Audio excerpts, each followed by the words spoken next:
Armstrong கொலை வழக்குல அஞ்சலிக்கு முக்கிய தொடர்பு இருப்பதாக சொல்லப்படுகிறது. யார் இந்த அஞ்சலி, இவர் எப்படி பாஜகவில் இணைந்தார் அப்படிங்கறத பத்தி பார்க்கலாம்.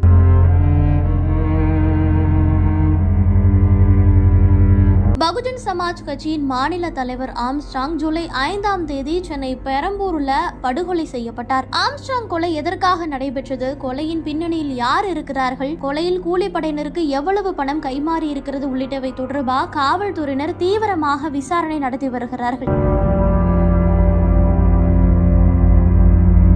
ஆம்ஸ்ட்ராங் வழக்குல போலீசார் முதலில் 11 பேரை கைது செய்தார்கள். குறிப்பா ஆம்ஸ்ட்ராங் கொலைக்கு திட்டம் தீட்டியது மட்டுமல்ல, அவரை முதலில் வெட்டியது திருவேங்கடம் அப்படிங்கிறது சொல்லப்பட்டது. இதன் பிறகு திருவேங்கடமும் போலீசாரால் என்கவுண்டரில் சுட்டு கொலை செய்யப்பட்டார்.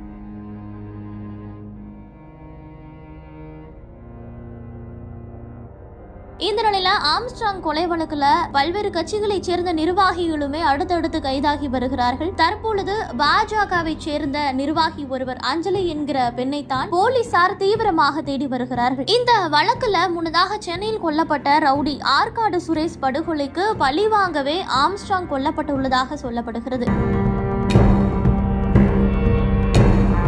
இந்த கொலை தொடர்பா ஆற்காடு சுரேஷின் தம்பி பொன்னைபாலு உள்ளிட்ட 11 பேருமே ஏற்கனவே கைது செய்யப்பட்டு விட்டார்கள். ஆம்ஸ்ட்ராங் கொலை வழக்குல தொடர்புடைய மேலும் பலர் அடுத்தடுத்து கைது செய்யப்பட்டு வருகிறார்கள். அதுல திமுக நிர்வாகி ஒருவரது மகன் சதீஷ், அதிமுக நிர்வாகி மலர்கொடி ஆகியோருமே கைது செய்யப்பட்டு இருக்கிறார்கள். இதனிடையே தான் ஆம்ஸ்ட்ராங் கொலை வழக்குல பாஜக நிர்வாகி புளியந்தோப்பு அஞ்சலி பெயர் தான் தற்பொழுது அதிகமாக பேசப்பட்டு வருகிறது. இவர் வடசென்னையில கஞ்சா விற்பனை தாதாவாகவும் வலம் வருகிறார் எனவும் சொல்லப்படுகிறது.